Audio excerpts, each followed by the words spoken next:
It's Slate Night, the Film Fan Podcast.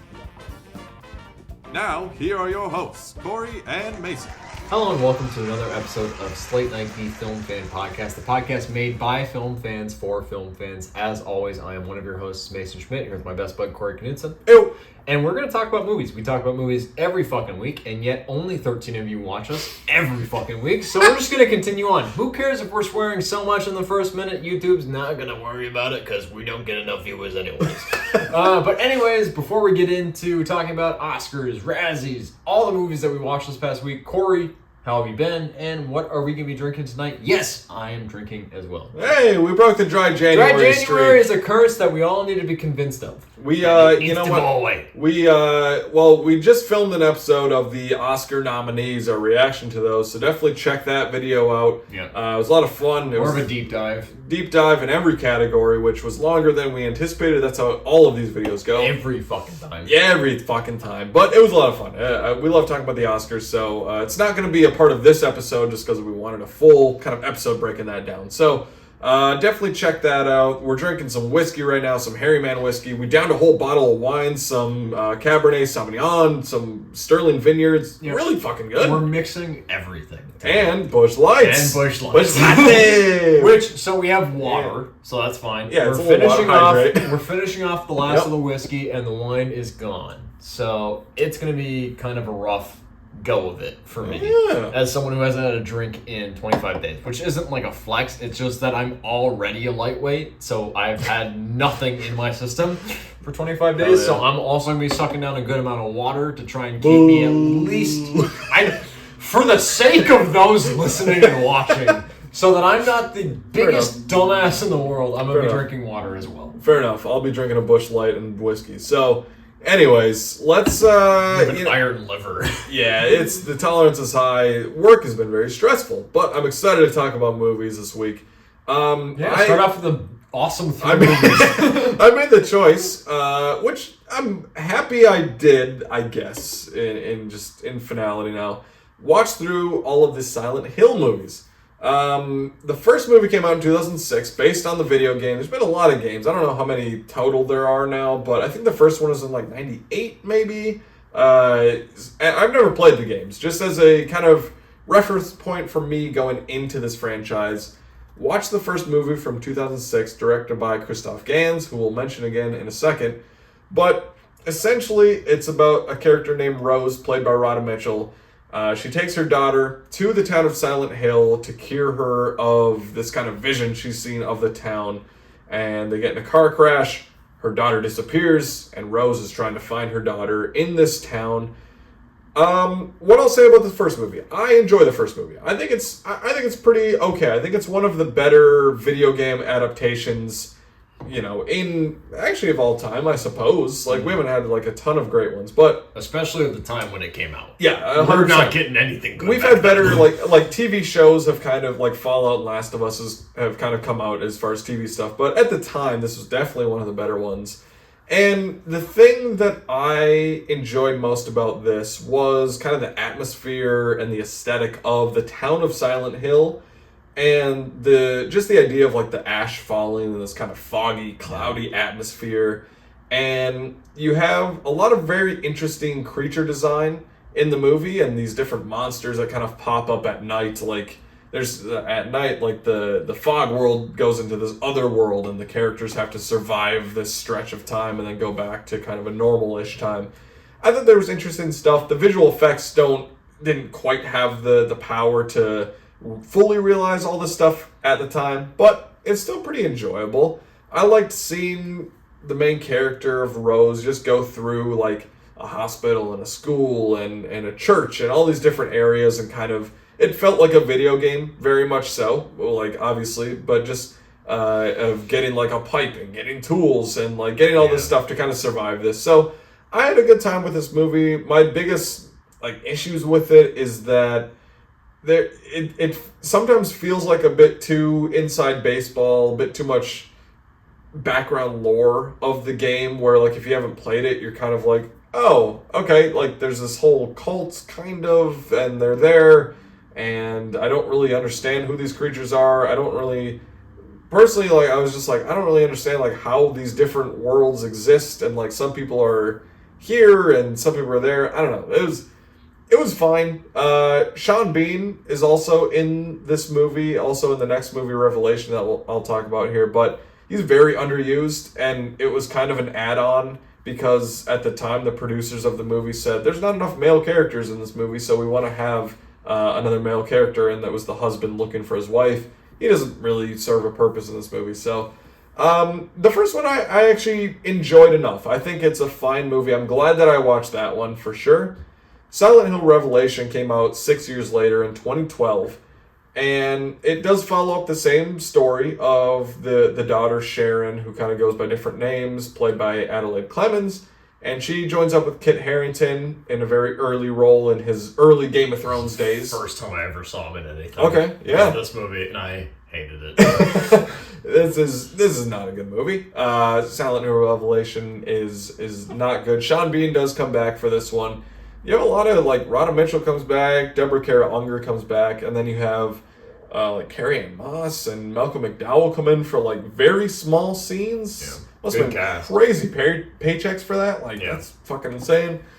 But essentially, Sean Bean gets captured and gets kidnapped into Silent Hill, and the daughter's trying to find him again. This one was a lot messier. Was not as fun of an experience. It was just more like the first act of this movie was kind of like a bad high school, like, I don't know, like, I'm like a weird kid fitting into this new thing. The second act was just full of flashbacks from the first movie of being like, we're explaining everything that happened so that you as the audience know what's going on. Get you up to speed. Because you haven't seen Silent Hill probably from 6 years ago, because none of these movies have really done well. And then the third act is just kind of like CGI garbage of, like, pyramid head guy just, like, fighting Carrie Ann Moss demon thing. I didn't really care for it. Also, Silent Hill Revelation it came out in 2012, like I said, and it has a lot of very obvious 3D shots. It was at the time when they were like, all right, well, Avatar did great, so we need to profit off of 3D. Yeah. So there's shots of, like, swords going right at you, or, like, fingers getting chopped off and flying at the screen, all those sort of deals. I will say my favorite part of both of those movies is I think they're called Dark Nurses in the game, and they're these characters that if you make sound, they react to it, and they're kind of hot.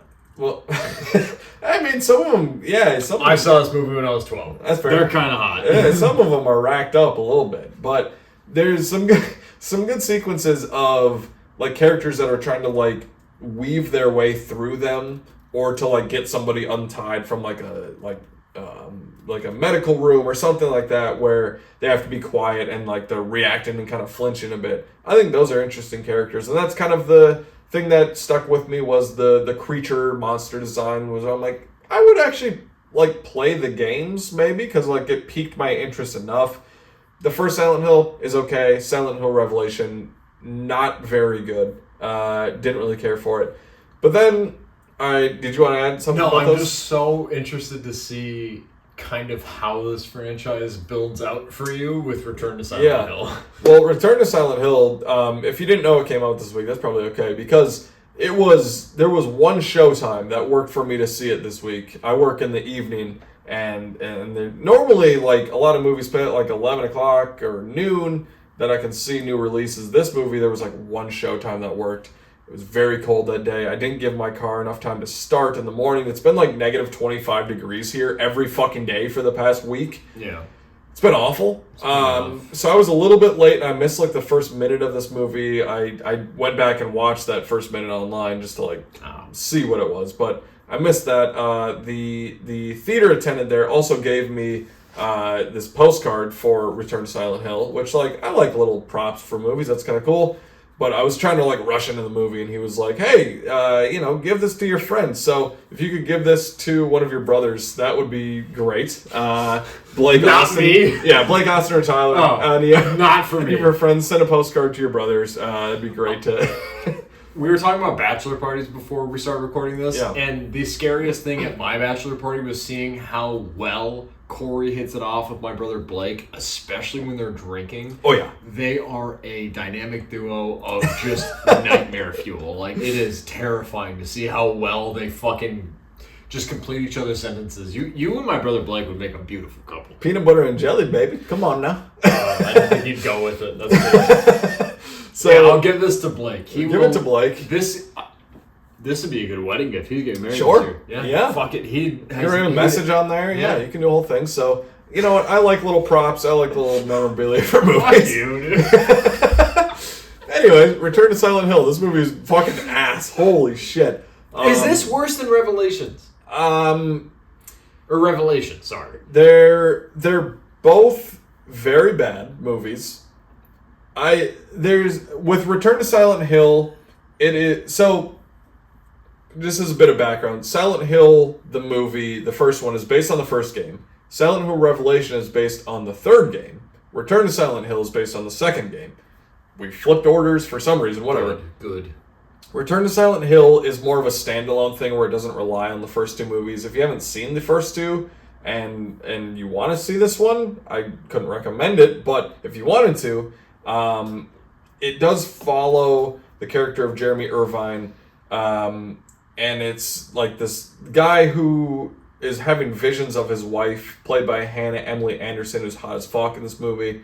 I feel like I'm bringing it up and I'm just like, oh, I'm a pig or whatever, but whatever. Look her up and like... I'm doing it right now. Yeah. So long. But anyway, so he's trying to find her in Silent Hill and he goes back there to reconnect with her and goes through all these things. What I will say... Did you see her? Yeah.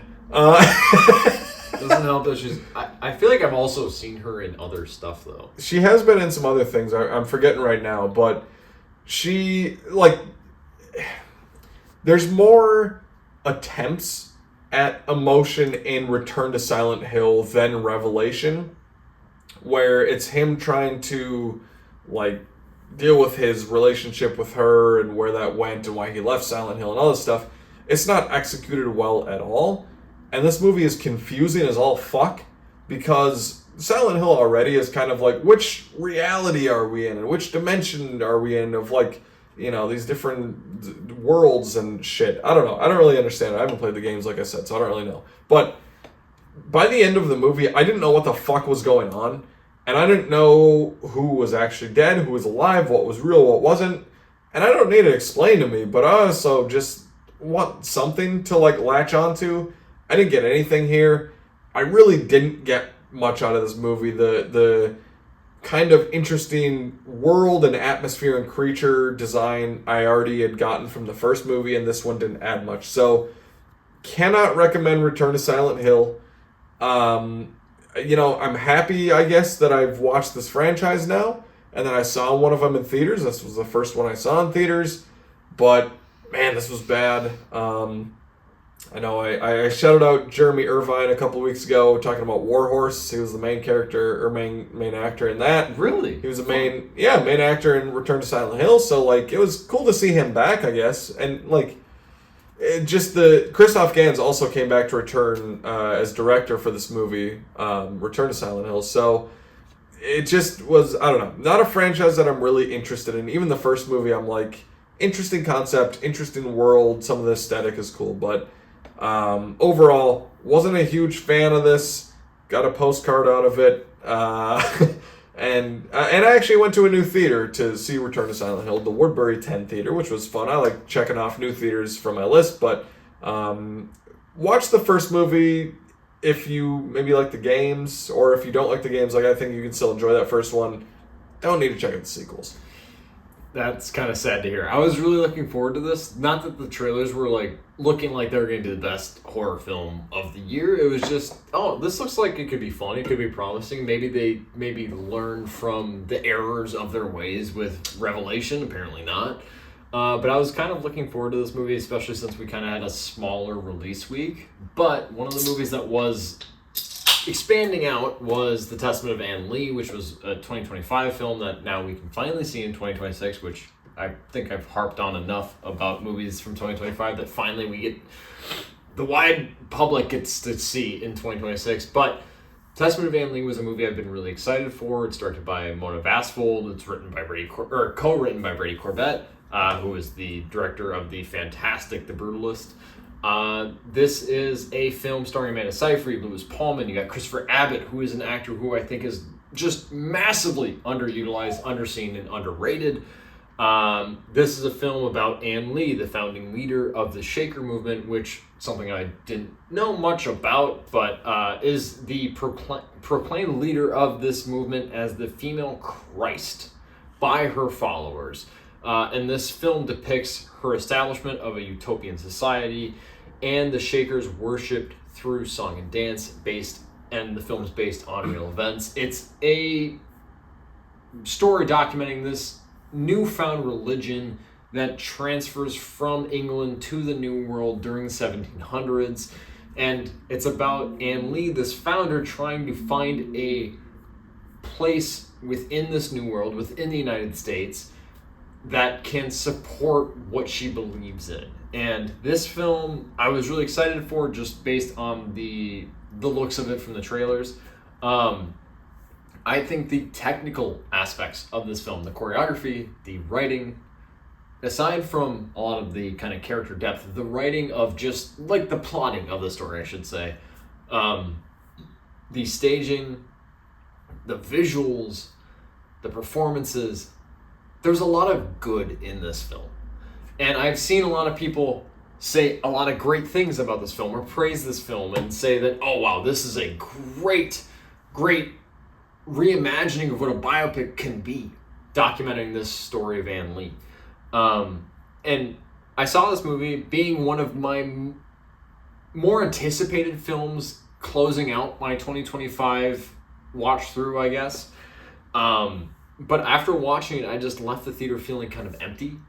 Not that the film was bad, the film had a lot of good technical aspects, it was just that I didn't connect a lot with the characters, and I didn't feel like I was really tied up or really ensnared or interested in what happened to these characters being real life people.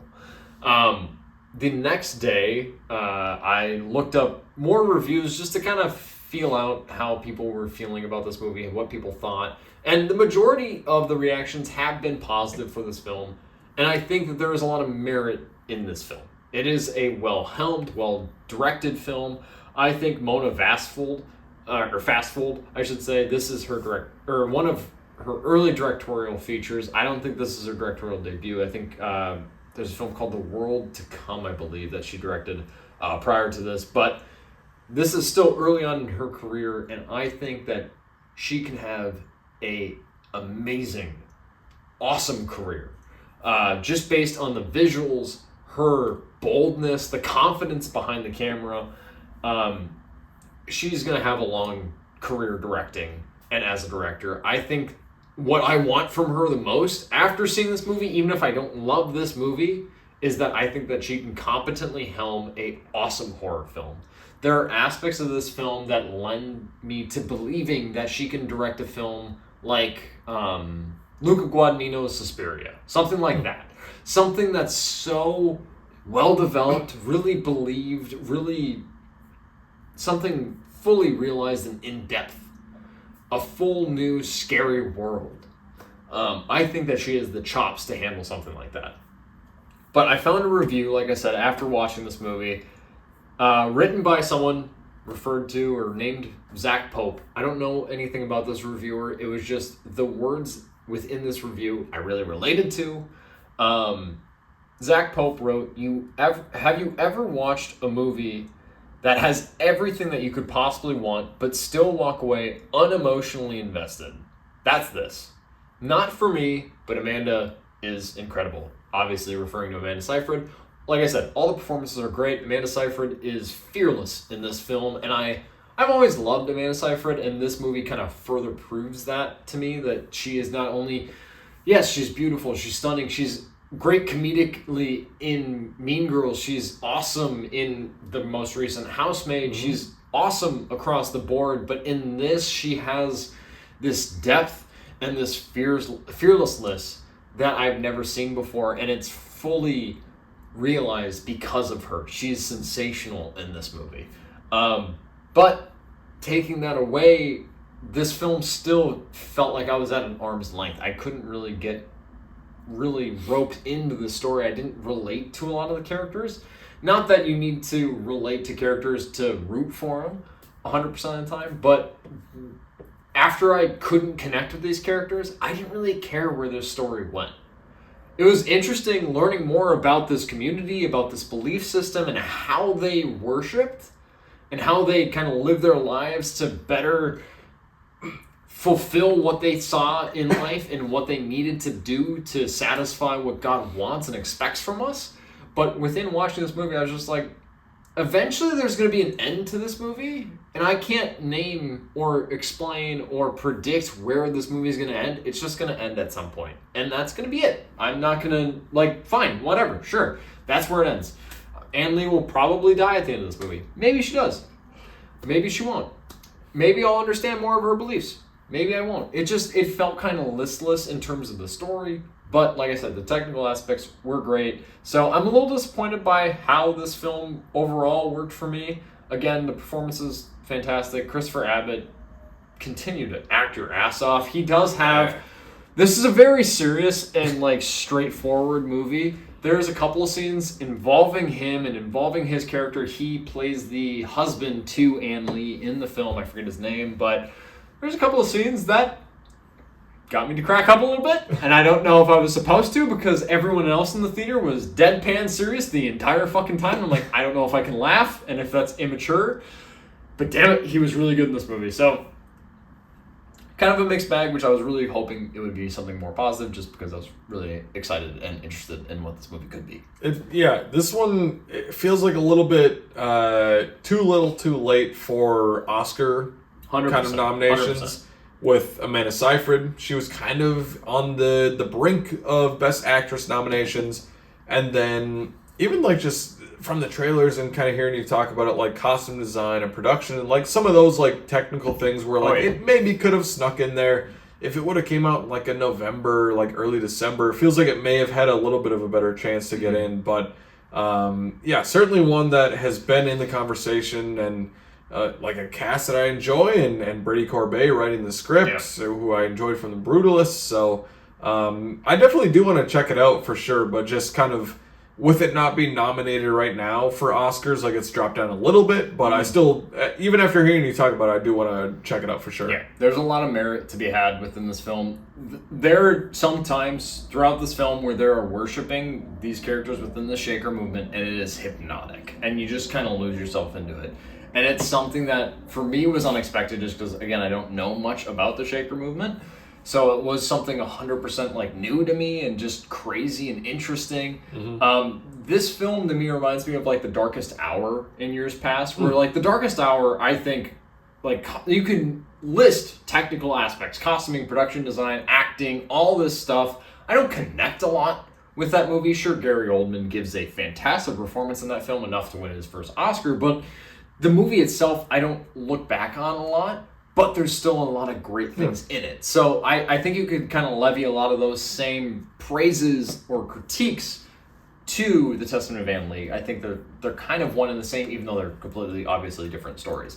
The film that kind of snuck up on me this week, as we mentioned, and we recorded our own Oscar kind of reaction and kind of debrief of the nominations that we had from this past week. There are a number of movies that I'm trying to watch through. I will complete and watch every movie nominated, whether it's a short, whether it's a documentary, doesn't matter. I'm going to watch everything from this past year that was nominated just because I started doing that last year and I really like fucking doing it.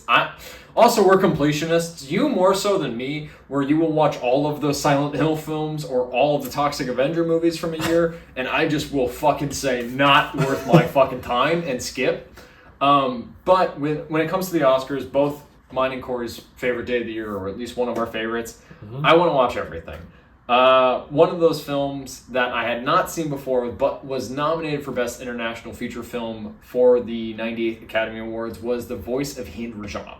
Directed by Kathur bin Hania, this is starring Zaja Kalani, Motaz Maliz, Clara Khoury, and Amar Halan.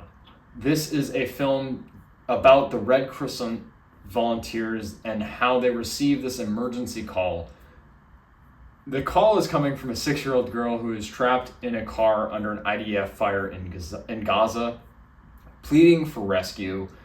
And we live with these characters as they, one, try to support and reassure this little girl.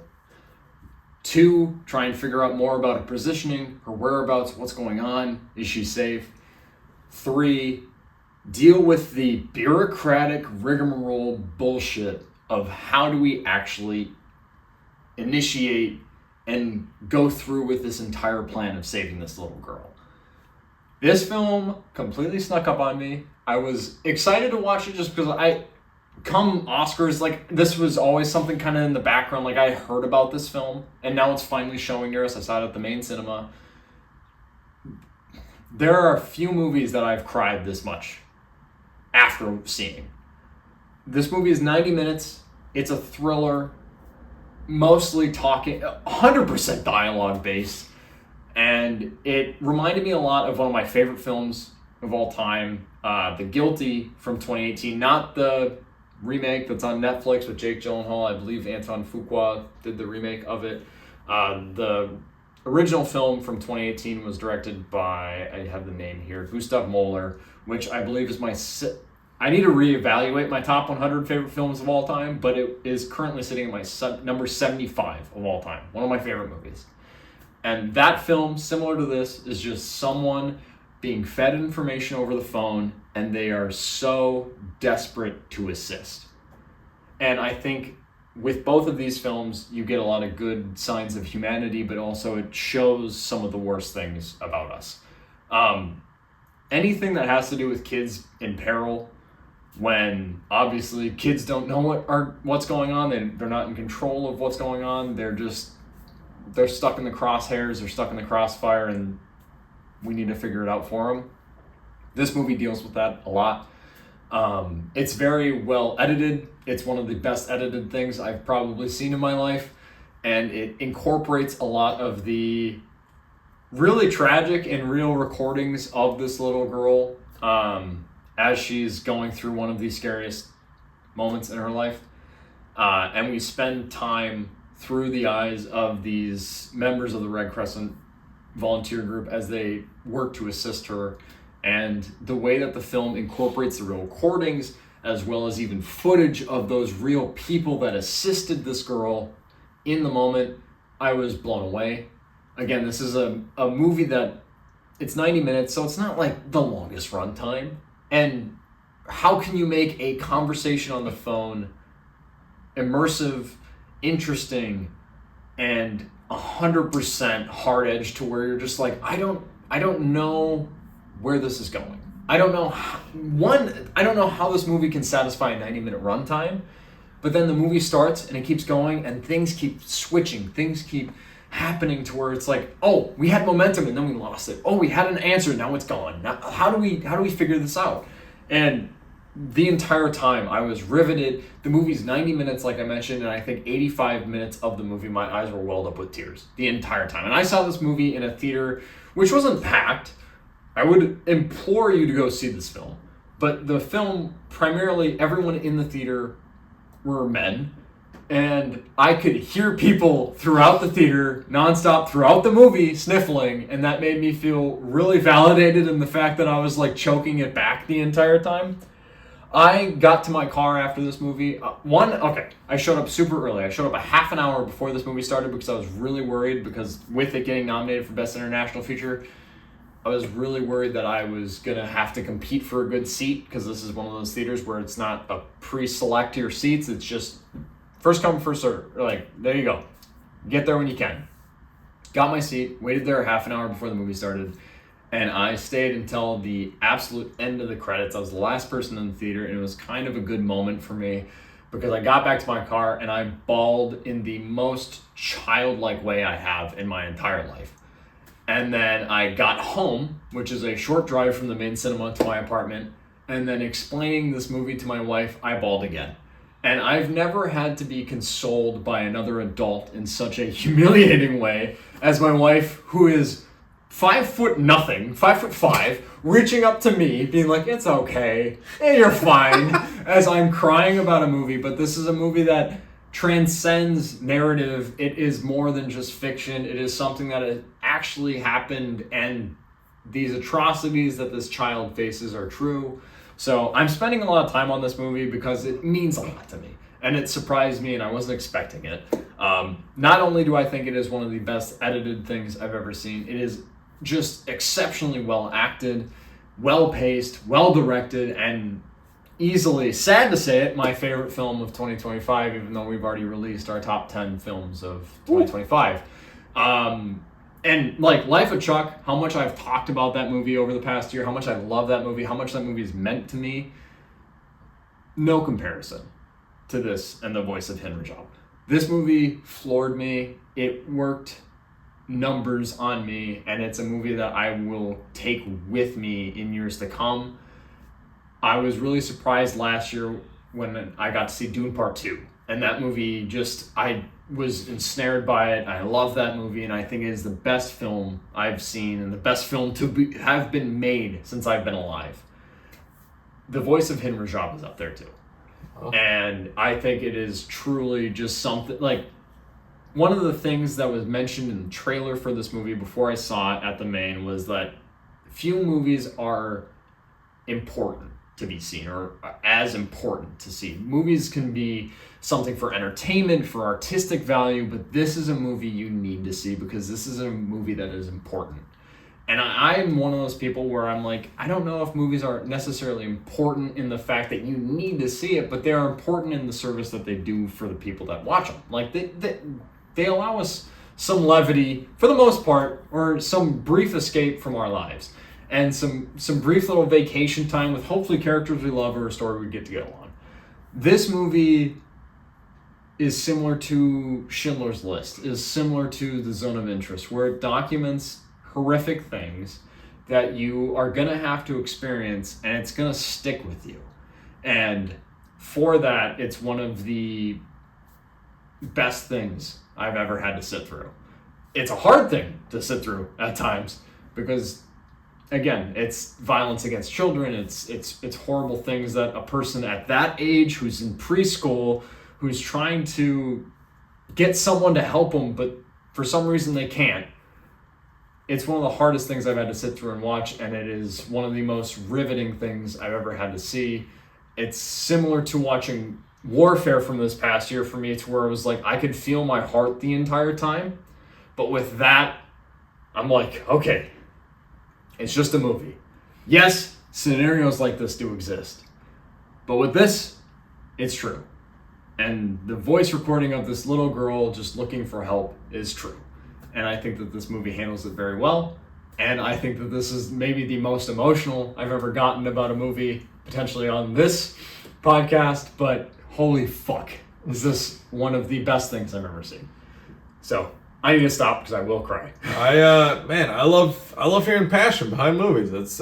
I haven't seen The Voice of Henry Job yet, and certainly it's been in that kind of international feature conversation for nominees, and I think it just, even with not seeing it, it points to the importance and the greatness of international movies. Of, we've talked about in our Oscar episode of No Other Choice, Sentimental Value, Secret Agent, just so many great movies that are coming from different countries that, maybe people aren't seeing because they have subtitles or because they, aren't as familiar with them, but they're equally as important and can have these big things. And especially right now with the, just the Gaza Strip and all this kind of stuff going on, like, it's obviously a big issue going on. So it's one that I was kind of put on my list after the nominations came out for the Oscars, but has gone up my list after you have talked about it, just in your love for the movie, that I'm just like, man, I gotta check this out just to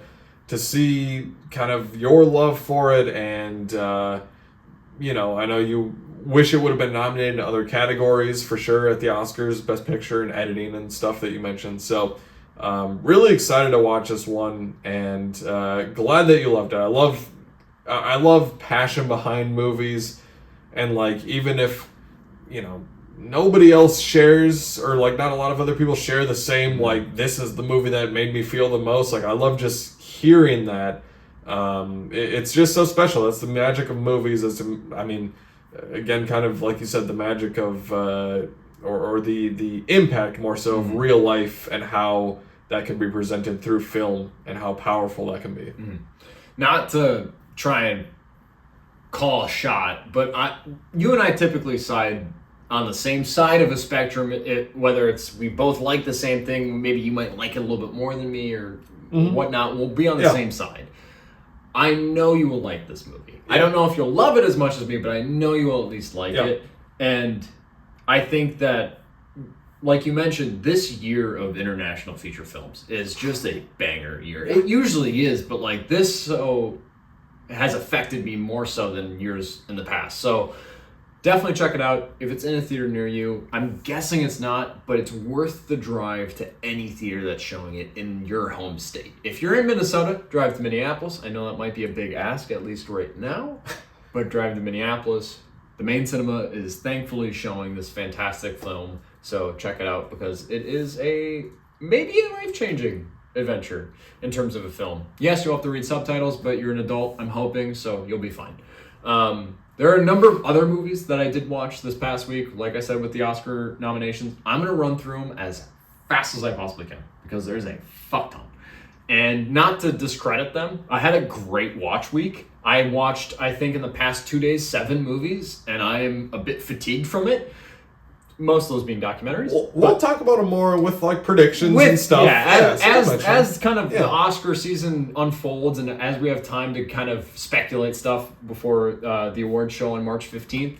But I watched Blue Moon, which I figured before the Oscar noms came out that Ethan Hawke was going to get one of those Best Lead Actor nominations, and thankfully he did because I watched Blue Moon in preparation specifically for that. This film was directed by Richard Linklater. It was one of the 2 films directed by Richard Linklater this past year, this and Nouvelle Vague. Obviously, Linklater is no stranger to the Academy Awards. He made Boyhood, which I feel like is one of the best films made maybe in the last 20 years. But this film specifically stars Ethan Hawke, Bobby Cannavale, Andrew Scott, Margaret Qualley, and Patrick Kennedy, and it tells the true story of Lawrence Hart's struggle with alcoholism, mental health.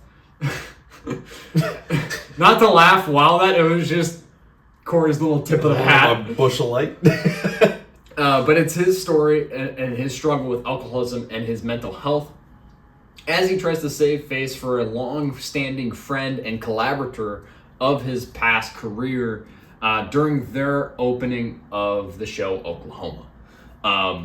This is, like I mentioned, the Best Actor nominee for Ethan Hawke, but also a Best Original Screenplay, which was kind of a surprise to me. But it is a very sharply written film. It has great dialogue, great performances. The story kind of boils down to a man coming to grips with aspects of his life moving on without him, both personal and professional, romantic, and wow, you wrote a gangbusters show that people are gonna love.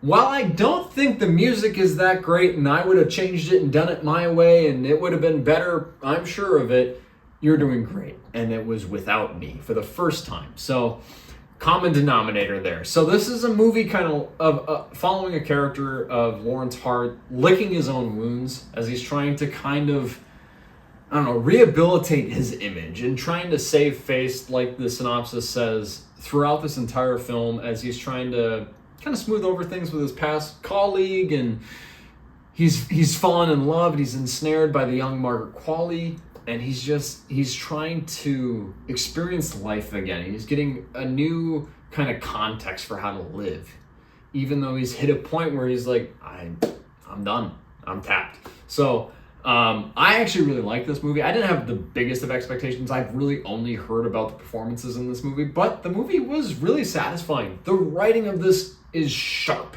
The dialogue is fast. Ethan Hawke, I've never seen him perform in this manner, in this kind of a role, where it's a character kind of so cocksure and confident in who they are, but also have no idea on how to act. Because they don't know. They're like, I don't know who I am in this setting. Am I the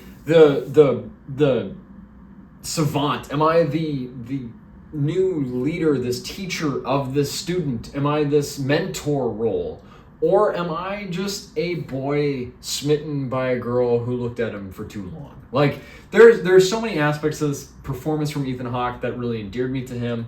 Bobby Cannavale, I didn't know was married to Rose Byrne, or at least romantically entwined with Rose Byrne, but now they have a bearded dragon, I'm sure of it. Corey brought this all to my attention because I don't frequently watch the Golden Globes, but that's really cool. And he was actually really great in the movie too, and I really like anytime he pops up. Andrew Scott and Ethan Hawke have this good kind of chemistry. Margaret Qualley and Ethan Hawke, great. Patrick Kennedy kind of steals his little bits of the movie for me. So it's not the best movie of the year, but it's very well written. It's very well acted, like I mentioned. So I would definitely recommend checking it out. In terms of other narrative films that were nominated for Oscars that I went and watched this past week, I did check out The Lost Bus, which surprisingly got a nomination for Best Visual Effects. That was kind of a surprise. We were expecting at least one of the comic book Marvel movies or Superman to maybe Probably pop in there. Yeah, sneak in there. But Lost Bus got one of the nominations for Best Visual Effects, So I sat down and watched that, which, directed by Paul Greengrass, with Matthew McConaughey, America Ferrera. It's a very well acted, very well directed thriller. It's 2 hours and maybe 12 minutes. It's probably 20 minutes too long. And the main conceit of this film, it's, again, set during true events, which, if you're an Oscar film nominated for anything, it was probably because you were set or based on a true story or something like that. This film, based on a true story of this horrible fire that kind of afflicted all of Northern California, and this bus driver that just tried to end out his day, but also ended up trying to save kids because he's like, fuck, I'm the only one that can answer the call. I guess I'll go do it. And I'm trying to prove my worth to not only myself, to my family, my kid. And this film being nominated for Best Visual Effects was initially a bit surprising, but then watching the film, the sheer amount of visual effects in this film, based on just after like 20 minutes of this 2 hour, 20 minute movie, 2 hour, 16 minute movie, it's nonstop visual effects. It's a bus in a smoke-coated, fire-ensnared setting. It is just nonstop. You are getting choked with fire and smoke. There is no way that these characters can outlive or survive this setting. And I think that not only do the visual effects really work to hype up and elevate the work of the actors, but it makes this film believable. This film wouldn't work if the visual effects weren't at least good. The visual effects, thankfully, are fantastic, so this film works very well. It's not one of my favorite films of the year. It's kind of, in terms of Oscar nominees from this past year, I feel bad saying that it's kind of one of the more throwaway ones, but the visual effects, I get why it got the nominee. Still, there are some other movies that I might have wanted to see in that category, but this movie was a good thrill ride. A bit too long. You get a lot of those Paul Greengrass tropes that he's kind of afflicted with, of like the shaky cam of like the United 93 and the Captain Phillips and the Bourne Supremacy of it, and it exists throughout this movie. But it's still a pretty well-made thriller with great performances, like I said, by Matthew McConaughey and America Ferrera. So I'd recommend it. It's on Apple TV. Do you still have Apple TV? I do, yeah. I'm going to watch this one for sure. I've heard a lot of good things about it for sure. So yeah, I'm definitely excited to watch that one. It was definitely a surprise though for like Oscar nominations. I was like, oh, interesting to see that there. But after kind of hearing you talk about how prevalent the fire effects are in it, it like I guess it tracks, and I'm curious to watch it to see how it compares to some of the other things from this year or from last year. Yeah, and I definitely recommend it. I think there's not like, as someone who's trying to watch everything, you don't need to watch everything going into the Oscars to enjoy the Oscars. But for you, I think it'd be good to watch The Lost Bus, just because it's kind of, to do fire in such a realistic and like almost insurmountable way, where it's like, I believe that these characters are way out of depths with what they're going up against. So I think it works. It's great. So I'd recommend watching that. It is a good enough watch for streaming, I would say, on Apple TV Plus. Another surprise in terms of Oscar noms, for me at least, was Kate Hudson for Song Sung Blue, a movie that I so desperately was hoping I didn't have to watch, just because watching the trailer, I kind of thought, I know what I'm going to get. And I largely, after watching this movie, got what I thought I would get. But it is a very bittersweet feel-good movie. You get a lot of kind of down moments, a lot of surprising depth to this core group of characters. One played by Hugh Jackman and Kate Hudson. Lightning and Thunder, this true story about this Neil Diamond interpreter group who is looking to kind of just spread the love of Neil Diamond. We're not trying to impersonate him. We're here to celebrate his work, and everyone loves Neil Diamond. Sweet Caroline, we're going to say Sweet Caroline maybe 5 times. White people love it. White people love it. Yeah. Sweet Caroline is in this movie a lot. And that's fine. I kind of figured that it would be, but that's completely okay. One of our best friends is named after that song, so hi Carly Zumbush, or Carly Sefker, I should say, Caroline Sefker. Congratulate on your baby girl, she's beautiful. Anyways, going into this movie, I kind of, like I said, knew what I was going to get out of this, but you do get a lot of great chemistry between the characters. One, between Jackman and Kate Hudson, but also one of the more refreshing aspects of this movie is, so Hugh Jackman, married, is now divorced, has a daughter. Kate Hudson, married, but is now divorced, has a daughter and a son. The way the relationships between the children in this film, which I say children, but they're in like high school, maybe late or early adulthood, I would say, the way that they kind of connect and have this maturity of realizing where their parents are both at and how each other works with each other, and how Kate Hudson solves everything within Hugh Jackman's character, and Hugh Jackman solves things within Kate Hudson's character. It worked really well, and it felt very mature, kind of the way that we talked about Is This Thing On, where it was just kind of refreshing to see characters just be like, yeah, we get along. This is okay. What they're doing is okay. They need each other. And it was really great to see. My biggest kind of immediate put my shields up, I was a little worried about it, was Kate Hudson. This film's set in Milwaukee, in the Midwest. Kate Hudson's character does have a bit of a Midwest accent, which if you've heard Kate Hudson talk, she doesn't naturally have that accent.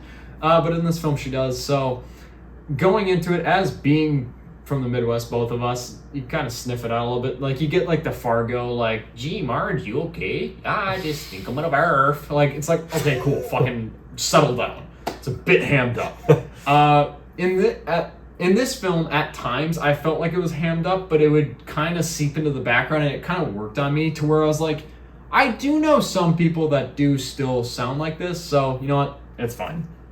But I really enjoyed this movie. Like I said, it is bittersweet. It is a bit unpredictable at times, and sometimes this movie just happens, and I'm like, how the fuck is this a true story? Google it. Nope, this did actually happen. How the fuck did this happen twice? How does a car hit this house twice in the same manner? Other kind of side notes, Jim Belushi's in this movie, which I have a huge crush on Jim Belushi for just nostalgic reasons of him being in Jingle All the Way, where he is one of the like mall Santas, where they're like, hey guy, like just cornering Arnold Schwarzenegger, like, hey, give us money for the doll. Like, just, I love Jim Belushi for no real solid reason aside from Jingle All the Way. He's really great in this movie, like, as unbiased as I possibly can be. He's fantastic in this movie, and he's really a good, warm, comforting presence within this. But yeah, I was kind of blown away by how much I really enjoyed this movie. I wasn't excited to watch it, but then seeing that nomination for Kate Hudson, I was like, all right, I'll check it out. She is great in the movie. All the performances are great. Mm-hmm. Is she good enough to get one of those top 5 leading actress noms of 2025? That I don't 100% know, but I don't mean to take away from the fantastic work that she did in this movie. She was phenomenal. I loved it. I had a good time watching it, and it got me a couple of times. There was a couple of times where I was like, oh, fuck. Oh, I might cry. Oh, shit. So, yeah, it's a good time. I would recommend it. I had to rent it for $19 because it's, like Corey mentioned earlier, it's been like negative 30 degrees in Minnesota, and I didn't feel like driving to a nearby movie theater, so I just rented this on Fandango, which I don't know if I've ever done like a rent. Crazy. Actually, I have done it before. It was one time I was at a hotel, and on Fandango we got Transformers Revenge of the Fallen. Nice. And my mom was so pissed that we rented that movie for that amount of money for her to be like, why the fuck does a robot have testicles and why are they on a pyramid? Worth it. Awesome. Worth it. As a 9-year-old kid, Yeah. eating that shit up. Hell yes. I also started going through a bunch of the documentaries. I did watch The Perfect Neighbor, which has been kind of one of the favorites to win, I feel like, Best Documentary Feature at this year's Academy Awards. It's a really good documentary, really effective. It is told primarily through body cam footage, and there's a couple of documentary short films from last year that were told through body cam that made me feel like this was already a tired kind of format to tell the story, but the story is a very pertinent, timely story, as it is a story about a woman that's shot in a stand your grounds law state, and kind of the complexities of that and how that can kind of shape whether someone is guilty or not. And that film was a bit surprising. It was, I want to say that it was enjoyable to watch, but it's not about enjoyable things. It was just like very interesting all of the time, and it kept me just enthralled by the story that was happening. It's ultimately an upsetting thing. My biggest complaint, I feel like, that comes from a lot of these Oscar best documentary feature films is that they're typically about just some of the most depressing material you can find, and it feels a bit too easy to kind of rely on that. My favorite documentary of all time is Won't You Be My Neighbor? The story about Fred Rogers. It's a very joyful, great experience that makes us all want to be better. I think you can tell a good documentary, or tell a good story through a documentary with a good lens that's optimistic, as opposed to just like, look at all the horrific shit that you see all the day, all the time, every day. Here it is in a 2-hour format. Not to take away from the documentary features that were nominated this year, all of them that I've seen have been good. I also watched The Alabama Solution, which was a very interesting story about kind of Alabama's jailing system and how flawed it is and how it kind of gradually just gets swept under the rug. That was very interesting, very moving. I was really surprised by it because it's a story I know nothing about, but I'm already like, how the fuck is this going on in today's age? I also watched Mr. Nobody against Putin, which surprisingly this is a little bit more of an optimistic, somewhat approach, where it is about it's a story about a videographer teacher or someone that helps to handle kind of the student life at this school in Karabakh, Russia, as everything's kind of going on between Russia and the Ukraine and like the 2020s of 2023, 2022, I forget exactly the specific year, but there's a lot of materialism within, or militarization and propaganda being pushed and pumped into the schooling system, especially within like these young primary care schools, where students are still like, they're figuring out basic maths, but now they have to do this weird almost Pledge of Allegiance where they march out the flag and they sing their songs and they recite from a script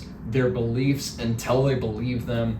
And it's about this videographer who's just like, this isn't right. This is not what I want to teach kids about. This is not what I want to, I can't work in a school that works like this. So this is a good documentary about kind of quiet, rebellious nature and how to kind of rebel in a way that not only is true to what you believe, but can be beneficial to those around you. And it's very topical, works really well. I had a really good time watching that. I also watched earlier this morning, Come See Me in the Good Light, which is another really long title for a movie from this past year. But this is a film that really surprisingly worked on me, as it covers the story of a poet that has struggled with very severe ovarian cancer, and their kind of machinations and their trials with it. There are a couple of really good moments within the film that highlighted a very human approach to what death is, and not in like the sentimentality of like, oh, when you die, everyone who you love is gonna remember you forever and love you forever and think about you every day. It was just like a very like, I'm gonna die, and I hope those around me can find happiness after me in a way where they don't have to think about me every day. And this documentary was very refreshing in that approach. There are some really big, high-key moments between, like, this poet has ways of finding kind of almost status reports on the severity of their diagnosis based on blood tests. They can dictate where the cancer is in their body or how prevalent the cancer is and how severe it is based on just standard blood tests. And it's through a numerical value of it within their blood.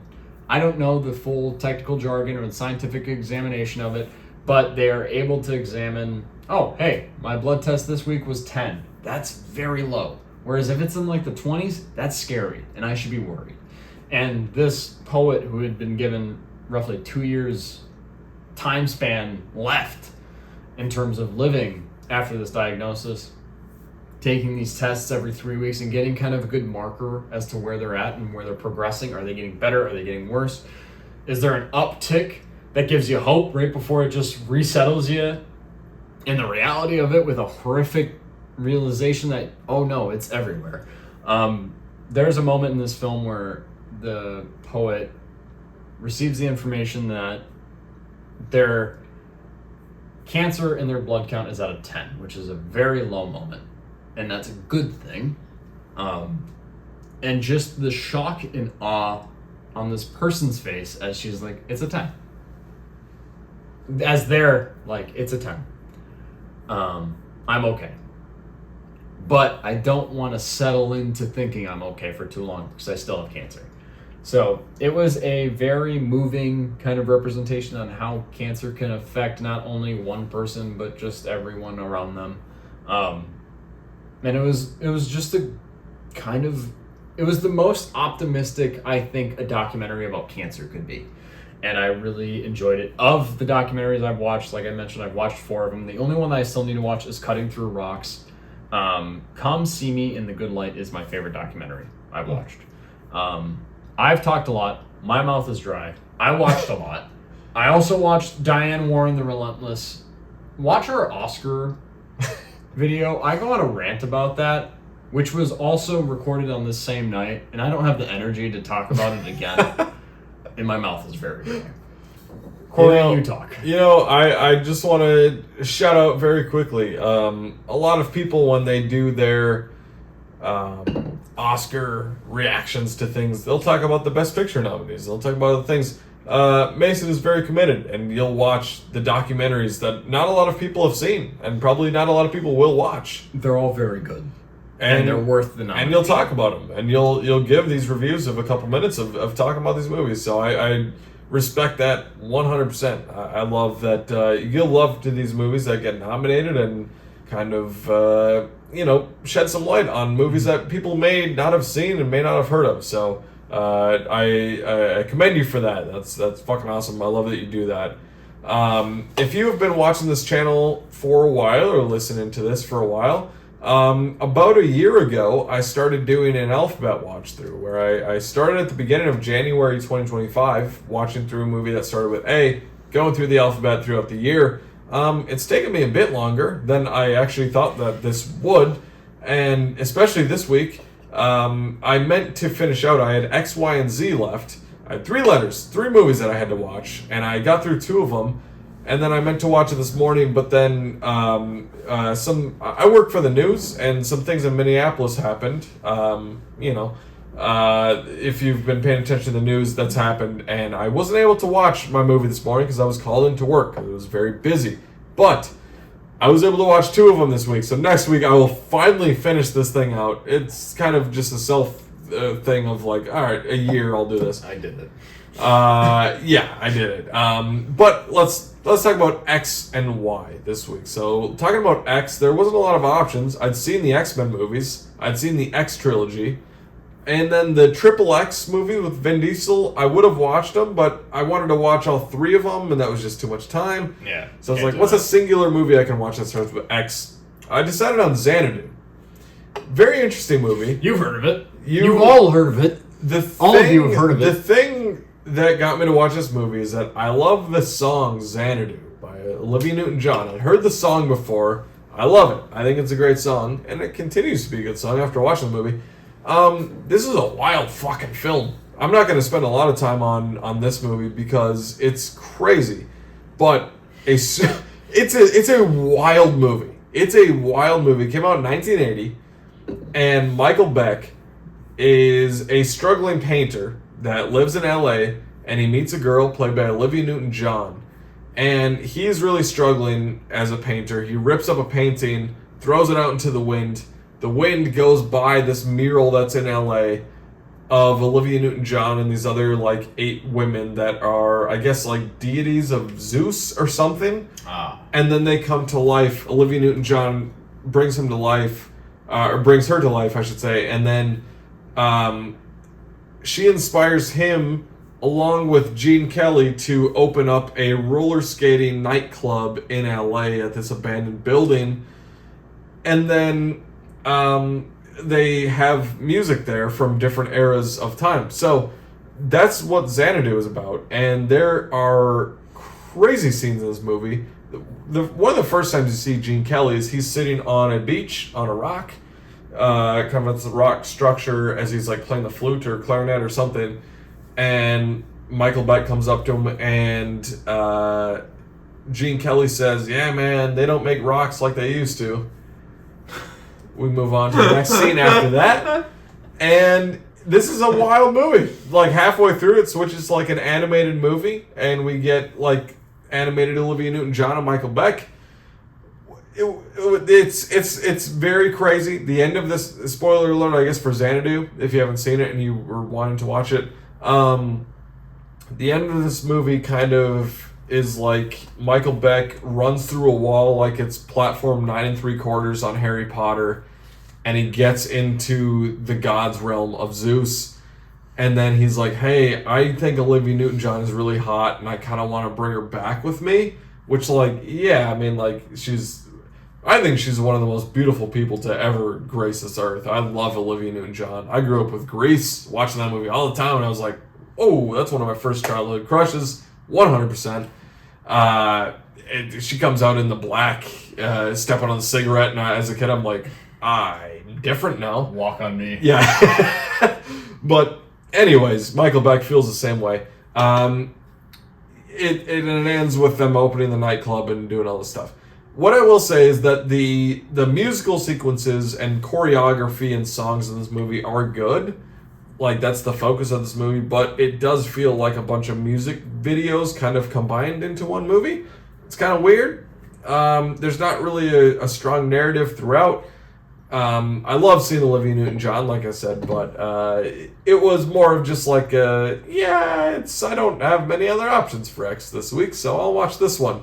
Yeah. It was a fun little 80s experience. There's a lot of like transitions of like, you'll see like I don't even know how to describe it, but like of like a page of just like a bunch of lines going through a scene, like a cut of a movie. What are you talking about? It's like it'll be a shot of the movie, and like a bunch of lines will go through, and it'll like a page like flapping through like a book.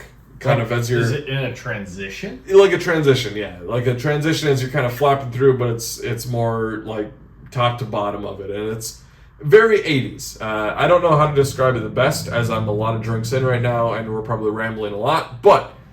You're doing good. Very interesting movie. It was fun to watch as an 80s vessel, but the one I was very excited to watch this week was You've Got Mail. Awesome. Oh, You've Got Mail is so good. I'd never seen him before. Nora Ephron, who wrote my favorite rom-com of all time, When Harry Met Sally. I haven't seen Sleepless in Seattle, but after this movie, I do want to watch it. It stars Tom Hanks and Meg Ryan. You've Got Mail does. And basically, it's a really, like, very interesting and, like, sort of time capsule in a way, almost ahead of its time in a way, but... Tom Hanks plays a guy that wants to open like a mega bookstore, and Meg Ryan plays somebody that owns a very small, locally owned bookstore and is trying not to have it closed by this mega bookstore that's opening. And they know each other in real life, but they also connect online through like one of the first uses of like email in a movie, which is so fun to see. You've got mail. You've got mail. Like the initial, like we didn't grow up there. We weren't born yet when that happened. But it's so interesting to see some of the first uses of like the internet being used in such like an everyday modern way, and of these characters that don't know each other, and like it could kind of be made now, I guess, because like there's a lot of people that like in like playing video games that like talk to people that don't know each other, but also if you met somebody, you would like look them up immediately on Instagram and be like, okay, who is this person? Who is it? But at the time, they didn't know who each other were, so it's just kind of like, it's this person online. It's this weird ethereal thing on the cloud or whatever. It's a really, really sweet movie, and I think it's like, I don't know, it has a lot of the magic of these rom-coms of the 90s that like rom-coms now don't have, of this kind of like naivety or like kind of innocence to them, where it's just like a very sweet movie.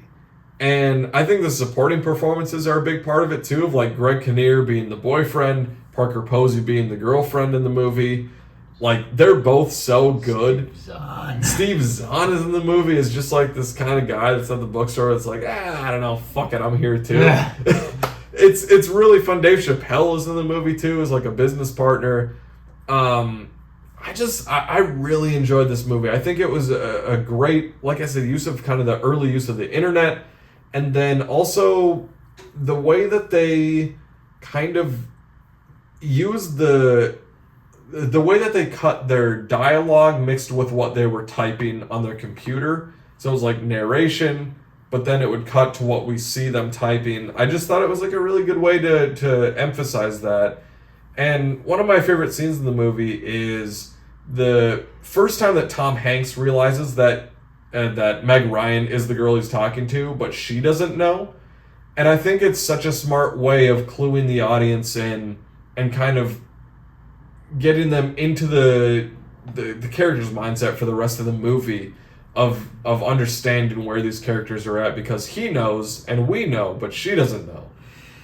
And it's really interesting. It's really fun, and that's a tough thing to do in movies. Of like, when do you reveal it, and do you reveal it to the audience? Do you reveal it to who? The her, to him, to who? Like, it's very interesting. So I had a great time with this movie. I really loved it. It was just like such a like throwback watch, even though I'd never seen it before. It came out in 1998, so a couple years before I was born. But really love this one, and I just think Nora Ephron kind of had that, like, she was really chugging in like the 90s of like When Harry Met Sally in this movie, and like I said, I want to watch Sleepless in Seattle, of just understanding relationships.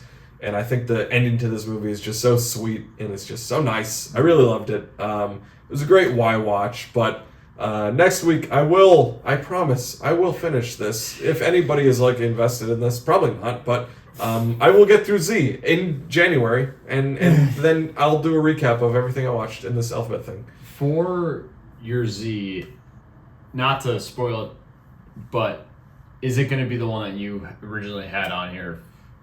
Yeah, I won't spoil it for the people, but have you seen that movie? I have not, but I've seen parts of it. I love that movie. So okay, sweet. It'll be Z, and then I'll recap everything I watched as very quickly, just kind of breakdown in a year. I think it's been like about a year that I started this. So I have no idea, but I'm happy that you're finally closing it out, and I'm really excited for your Z. You've Got Mail is fantastic, and like everything that I wanted the Materialists to be from this past 2025 is what You've Got Mail is. Like, I just wanted them to kind of work in and do kind of a throwback to that late 90s kind of rom-com that's so charming, and like you said, basically just kind of a good, innocent, happy, loving time. Like, it's such a fun movie to watch, and it's timeless. Like, I love You've Got Mail. Sleepless in Seattle, it's a great time. I'm excited for you to watch that whenever you get around to it, but I know you will. As I mentioned in weeks past, I've been doing a Star Trek, not rewatch, because I haven't seen a lot of these movies, a watch through, in a rather precarious, random, whatever order of just me picking a Star Trek movie to watch and then just watching it. This week, I watched Star Trek First Contact from 1996. This is one of the Star Trek movies that typically, if you look up best Star Trek films ever, First Contact is usually towards the top of the list.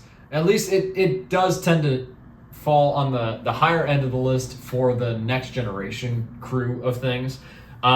This is directed by Jonathan Frakes, who is a member of the cast. He is number 1, or he's Riker within this Next Generation crew. He would then go on to direct Star Trek Insurrection, which I plan on watching probably in this upcoming week. And then he's done a number of different TV shows. He still has a good directing career. He is still also currently working on directing episodes of Star Trek Strange New Worlds, which I've heard great things about.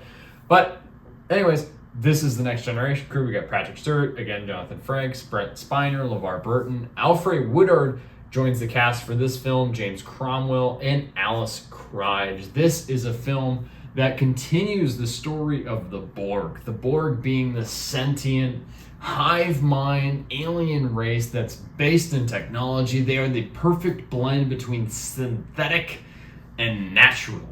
And it is terrifying how so cocksure they are about being the beautiful blend between those two polar opposites.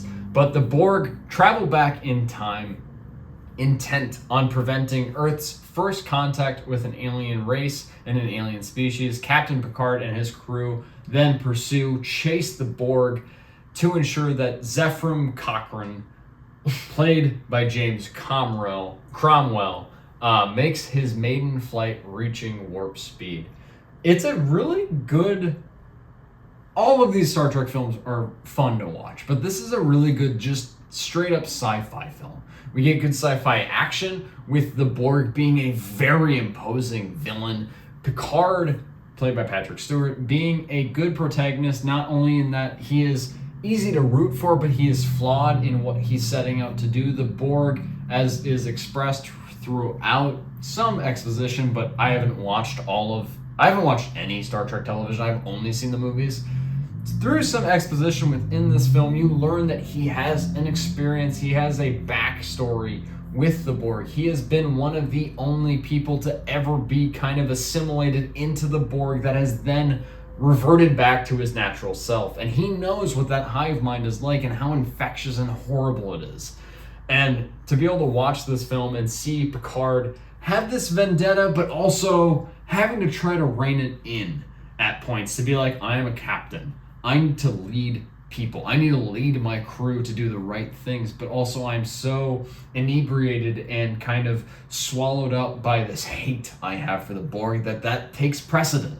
My hate, instead of my logical, amazing thinking and delegation and problem solving, my logistical thinking, it falls out the window because I am just so enveloped in this hate, in this understanding that I have of the Borg. The Borg is just such a cool design, sci-fi speaking. It's so iconic. Look up a photo, look up anything on Google Images of the Borg. It's something so perfect and cool, and it's so specific to Star Trek The Next Generation, that cast, that crew, and also that time period. The Borg was basically the Klingons for the original run of Star Trek. This is the villain. And I think Alice Krige as the Borg Queen is so villainous. She reminds me of, is it Tilda Swinton who plays the Snow Queen in Narnia? Mm-hmm. It's very much like that. And it's so dominant and so like, I'm 1,000 steps ahead of you. I'm gonna let you figure that out yourself. That you're horribly outgunned. It's just that conniving, that malicious intent and that villainy. It's so perfect in this. But not only that, while you have Picard working on that, the rest of the crew is trying to get this drunk of James Cromwell as Zephram Cochrane to pull the trigger and follow through on this maiden voyage of going into warp speed. And by doing so, he makes connection with alien species because they're like, wait a minute, humans figured this shit out. We should go talk to them about this. Whoa, it's the Vulcans. And they're like, whoa, what did you do over here? That's pretty cool. Let's talk. Let's be friends. And it's fun like that just because you can see kind of polar opposites of the team dealing with different conflicts. Data has this little sexy intervention with the Borg Queen, and I'm just like, all right, technology, get your fucking wheels spinning. Let's secrete some fucking oil, baby. Let's get going. So Regardless, this is just such a fun movie. It's a great Star Trek film. It has good Star Trek in it, but also without knowing a lot of the Star Trek stuff, me being one of those people that doesn't know the most about Star Trek, it's such a good, fun sci-fi adventure, and it works so well. You have good camaraderie among the cast, good chemistry, good kind of new additions to this kind of onslaught, this crew with Alfred Woodard and James Cromwell. Everyone is so good in their roles, and it's such a fun time. I had a great time watching it. Like I said, it is typically towards the top of like the Star Trek rankings of like the best Star Trek films, and I completely understand that. It's not in my like top tier where I would put like, for me, the 2009 Star Trek, because that was like my voyage into Star Trek. That's what got me into Star Trek. But obviously Wrath of Khan and I would say Undiscovered Country. It's not on that tier, but I would put it a tier down where it's like Voyage Home, Search for Spock, like some of the other heavy hitters in classic Star Trek. It's a great time, great sci-fi film. Check it out. It's still fun, even if you don't know the most about Star Trek, because I don't know the most about Star Trek, and I am loving watching these movies. They're so fun. Alice Krige, also one of the main villains in Silent Hill, as a throwback. She's the kind of main cult. This was all planned. Look at that. This was all planned. This connection. Yeah, no, she's good. I haven't seen First Contact, but like I've said in previous weeks, I'm excited to someday watch through a lot of the Star Trek sequels. I haven't, but in preparation for the Peaky Blinders movie coming out in March, started my Peaky Blinders watch through this week. Peaky Blinders. Peaky Blinders. This show's so good. Holy fuck! The thing that I really love about the show is that it is. I think it's 6 seasons. There's 6 episodes in a season. That's beautiful. Every episode is about 45 to 50 minutes. That is incredible. That's especially just watching season 1, I'm like, yeah, that's the perfect amount of episodes, perfect amount of story for this season of TV. I love it. If you don't know Peaky Blinders, really, it is basically post World War I, so kind of like late 19-teens, 1920s, and it's this gang that's led by Cillian Murphy. And it's in Birmingham, England, and they're basically it's essentially The Sopranos, but just in England. So if you like gangs and mafia stuff, which I love, like The Sopranos is one of my favorite shows of all time, it's just that, but in England, because it's the boys smoking, drinking. Fucking Peaky Blinders. Fucking Peaky Blinders. Fucking Peaky Blinders. They're drinking whiskey. They're at the bar for like 85% of the show.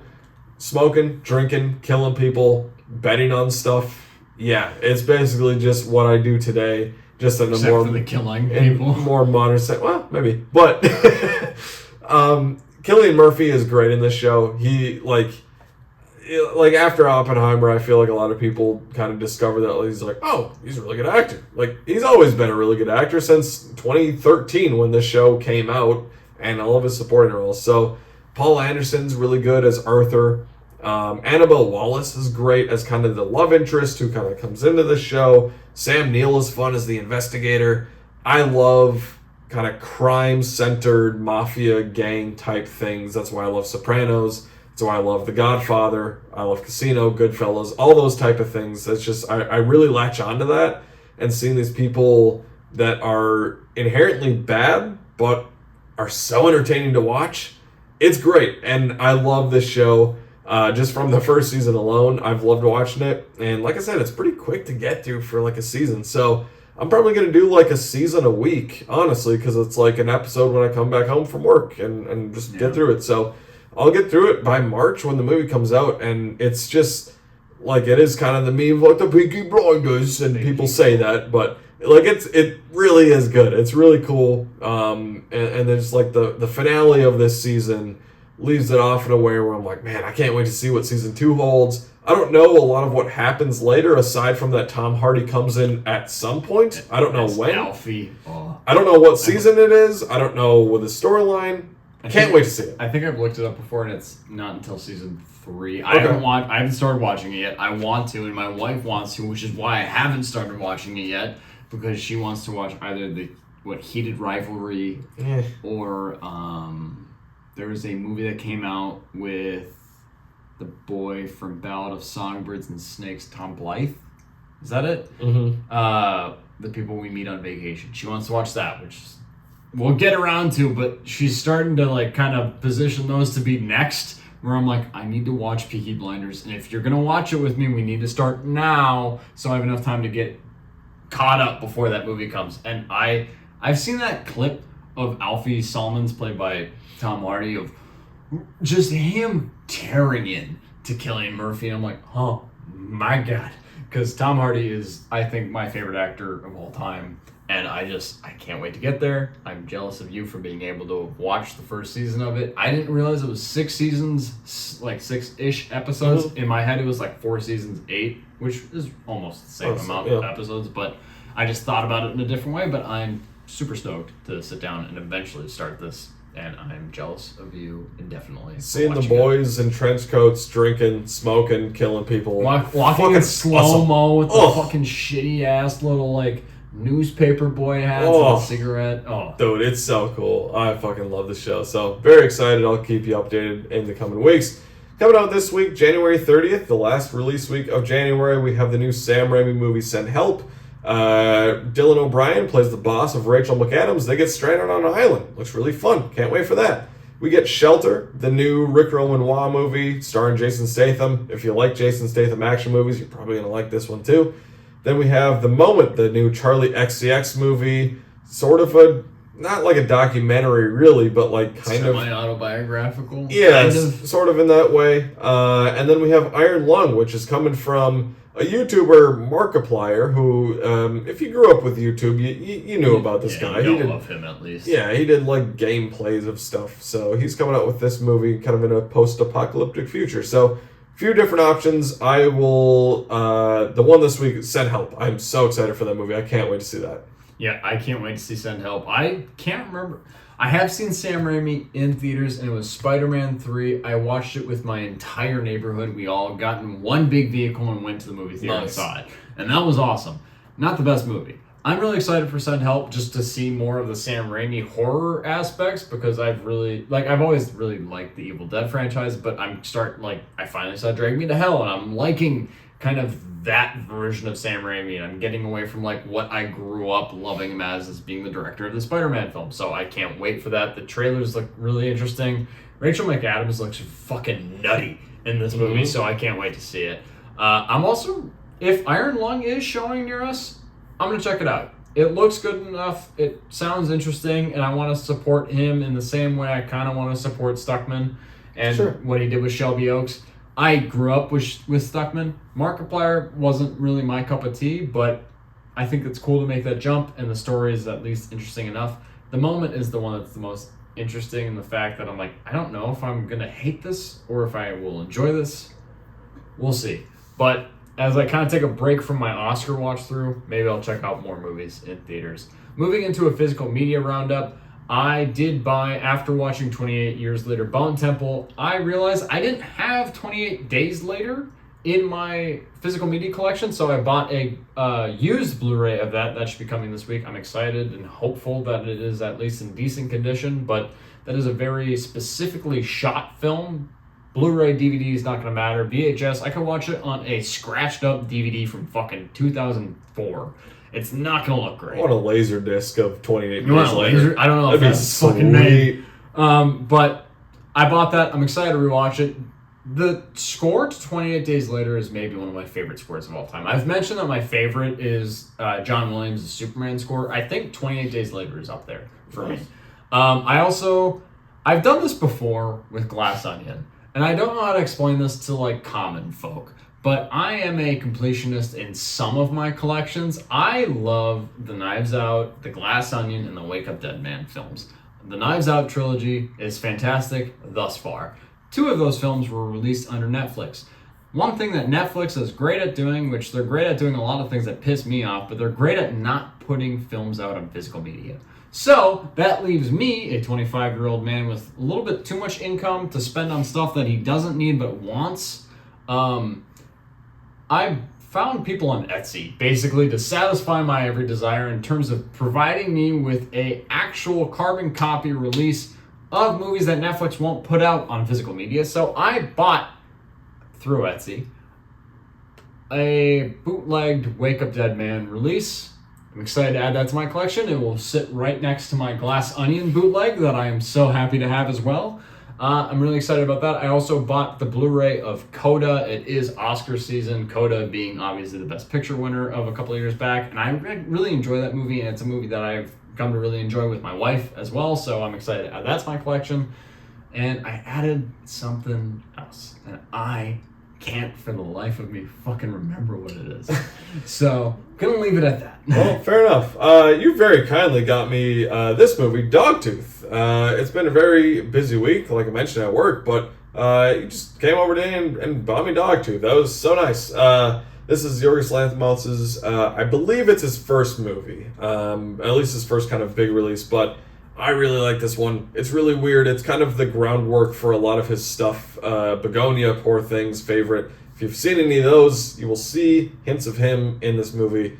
It's really cool. Great reversible artwork on the Kino Lorber. I love when they do that too. Kino Lorber is great. They do great releases. So thank you again for that. It was just very nice of you to come over and bring that. So from how Minneapolis is handling things in the past weeks, and you working in the field that you work in, I figured you could probably deserve just like a little nudge. So like, you're fine. That's very nice. Yeah, I appreciate that for sure. Very happy to have that in the collection now. Coming out this week, we have Blue Moon, World War Z on 4K. I think there's a new Steelbook coming out. Troll 2, one of the famously worst movies of all time, coming out on 4K. Kiss of the Spider Woman, the 1985 version, not the new one, on 4K. And then House Party on 4K as well. And then, you mentioned we did like a whole Oscar video breaking down that stuff. We'll break down the opposite end of that a little bit. The Razzies come out, which are the worst movies of the year. The Golden Raspberry Awards. We're not going to go through all these. I kind of hate the Razzies. I don't know. They're interesting. They're clinging to be relevant. They had Halle Berry accept an award in like the early 2000s for Catwoman, and they're like, oh, people recognize us, and they've been coasting off that for a while. As far as like the big things, like their worst picture were Electric State, Hurry Up Tomorrow, Snow White, Star Trek Section 31, and War of the Worlds. I've seen 2 of these. I saw the Electric State and Snow White. They're not good, but whatever. I don't know, just the things that they have, like In the Lost Lands and like Tron Ares. I almost bought that for you today. Instead of Lost Lands? I saw that on Blu-ray with a good slip. And I was like, holy shit, do I buy this for him? Do I piss him off? That'd be funny. On a rough week. I would watch it. I would have watched it this week if you bought it for me. If I buy that film, we're watching that together drunk. Yeah, that's similar true. to like if we watch War of the Worlds, we're going to watch that together yes. drunk. Because I feel like from what I've heard, that is the best way to probably watch that movie. 100%. Yeah. Some other movies that were just kind of here. I know what you did last summer, like worst remake or sequel or whatever. Five Nights at Freddy's 2. One category that the Razzies has is the worst on-screen combo. They had all 7 dwarves from Snow White, which, like, yeah, I guess. Like, they look like shit. They're just digital and weird and freaky looking.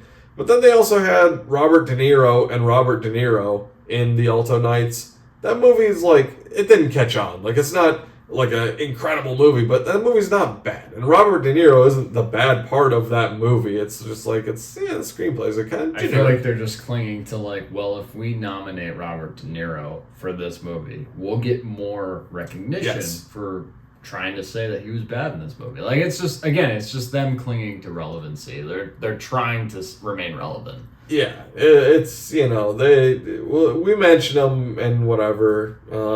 They had, I don't know. It's just like the bad movies of the year, you probably didn't see them, and that's the case. Sometimes watching a bad movie, actually, okay, it's good to have bad movies. Yeah. It's good, and I'm actually excited to watch a bad movie here soon because I had a great week of watching a lot of very awards caliber. With that in mind, heavy-hitting dramas and serious material. They're great movies. Love that. I love getting to have a week like I had this past week. Mm-hmm.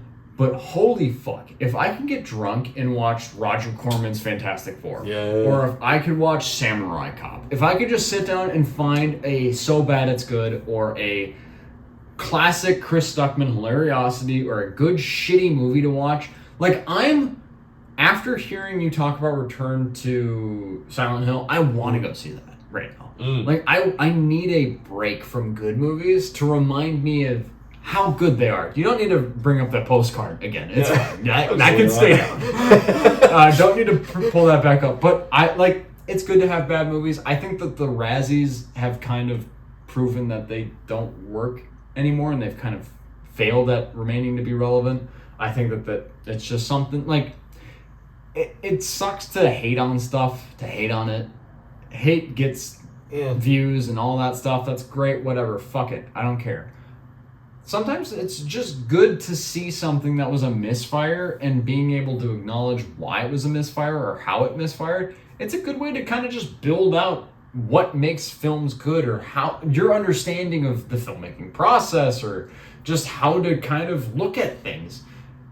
Good movies, bad movies, you need them in balance. Preferably watch more good movies than bad movies, but bad movies are important still. And I don't know, I kind of want to watch Return to Silent Hill or fucking War of the Worlds. I still think we should get drunk and watch War of the Worlds. Yeah, let's do that.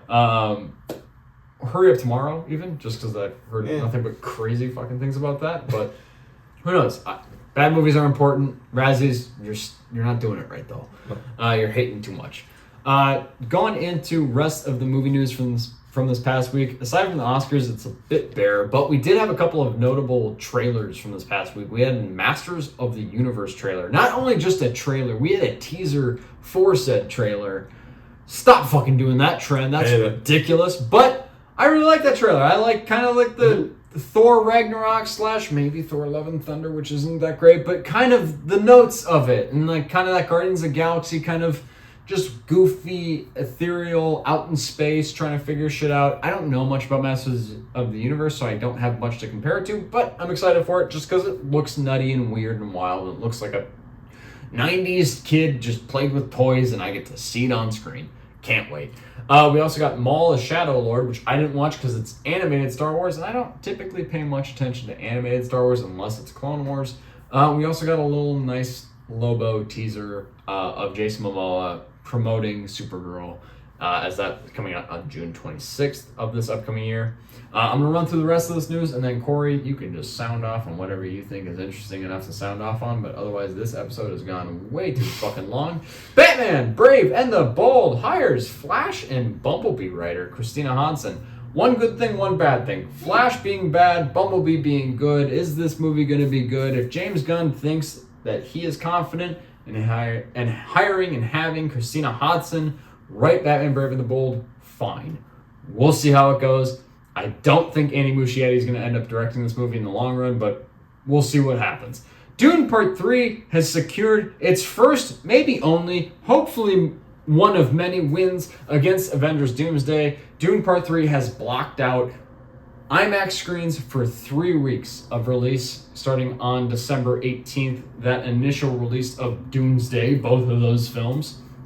Dune Part 3 has a lock on IMAX screens for that chunk of time, so sorry Avengers Doomsday, we're not going to be able to see on IMAX, but that's not really going to change anything about when and how many people are going to see your movie, so we're going to still see it in droves, doesn't matter that much, but Dune Part 3 in IMAX, that's going to look awesome, can't wait to see that.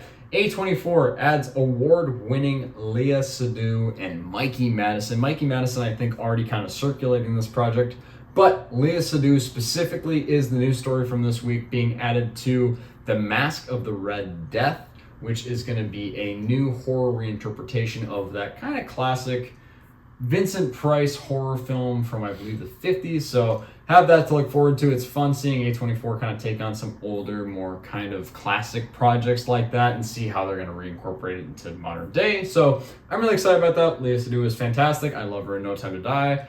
She's phenomenal. She can move me, arouse me, seduce me, make me love her. Doesn't matter. She's great in French Dispatch. Yeah, she was in that. Sorry, I had to think. I was like, wait, what's the one where it's Wes Anderson being really goofy and in love with himself? Oh, every one of his fucking movies? Yeah, cool. But also in French Dispatch. But Léa Seydoux is a phenomenal actress, and I can't wait to see her and Mikey Madison together in a reimagining of Mask of the Red Death. So, Corey, What's your big takeaway from this past week? The trailers were the big thing for me. Masters of the Universe. I don't know much about that world, much like you said. I haven't seen the 80s movie. I'm going to watch that before this new one comes out. But you know what? I'm excited to see this movie from the son of the guy who invented Nikes, Travis Knight. Dad is Phil Knight, and, Travis Knight has made some cool movies. Kubo and the Two Strings, Bumblebee. Good movies. I like those a lot. And I think that he kind of brings a fun vibe to it. I like the leads in the movie. I'm excited. It looks kind of, like the fun, kind of sci-fi, fun action. This might be the best Jared Leto performance we get. Skeletor. I don't know much about, He-Man and Skeletor, but it's, I'm excited for it. I actually really... One thing about Star Wars, a lot of people shit on Kathleen Kennedy and where Star Wars has gone in recent years. One thing I think they have done well is with their animated stuff. And I think Clone Wars, the last season of that show, is really strong. A lot of people, I think, would agree on that. Star Wars Rebels, I really like. I think that's a great show. And then I've liked what they've done with the kind of Tales of the Jedi, Tales of the Empire, Tales of the Sith, or whatever it was.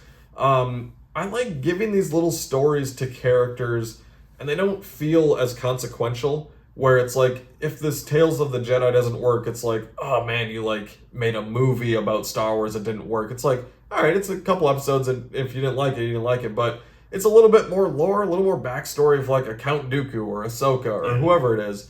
And this Maul Shadow Lord show, it takes place a year after Clone Wars, so it's before Solo, but after Clone Wars. Stop. There's a lot of... Stop. What?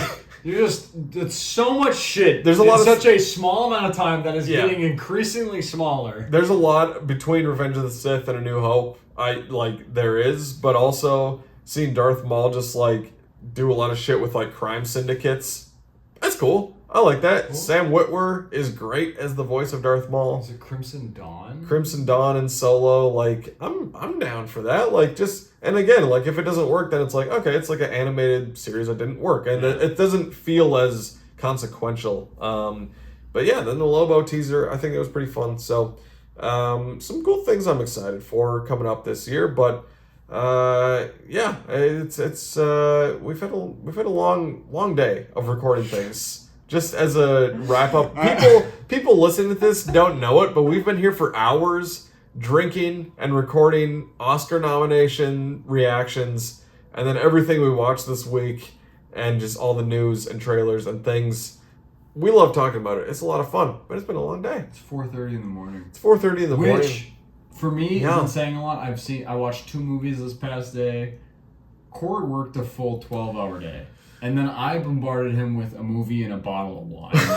And then said, let's record 2 videos. And I needed it. I needed this after a week like this, after a month like this. I love talking about movies. And I wouldn't trade it for the world. I love talking about Oscars, movies, anything. So, very happy to do it. Yeah, and we'll continue to unpack the Oscars in the weeks to come. I have a packet working that I'm just kind of jotting down notes on in terms of what I'm finishing, what I haven't seen yet.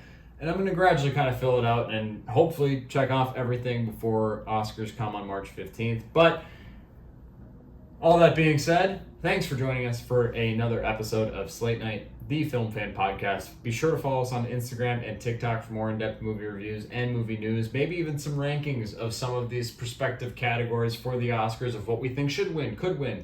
Expect those in the coming weeks. And don't forget to subscribe to the podcast. In the world of film, it's not just about what's on screen. It's also about who's next to you in the theater. For Mason and I at Slate Night, that's a wrap.